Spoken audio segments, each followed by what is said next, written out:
guys, Ellen Kester here today to talk to you about individualized education programs. For those of us who work in a school setting with children who have special needs, we have the opportunity to contribute to IEP programs. And in recent years, there has been a big push to really make these individualized education programs culturally sensitive. And I'm going to talk a little bit about that today. There are 4 areas of the IEP where we can really incorporate good cultural and linguistic information about our students.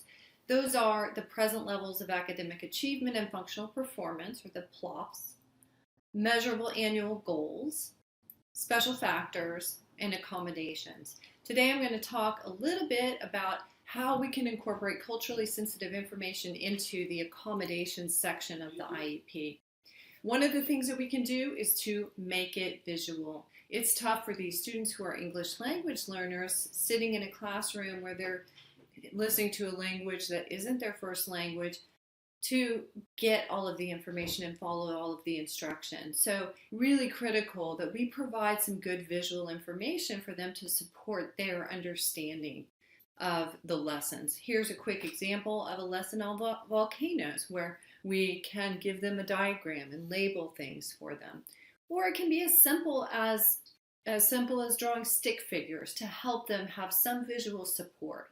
But this is an accommodation that we can include in their IEP, that we provide some sort of visual information with each of the students' lessons to help support their understanding. Another thing we can do is provide opportunities for our students to work in small groups. We know that this takes a lot of pressure off of our students, and it gives them the chance to interact with students on a closer basis and have the chance to ask questions in a more comfortable environment. So that's another way that we can give our students an opportunity to get the information that they need out of a small group setting. Allowing for scaffolding in the native language. We can incorporate this as an accommodation in our students' IEPs. This for students who have lower proficiency or earlier proficiency in English.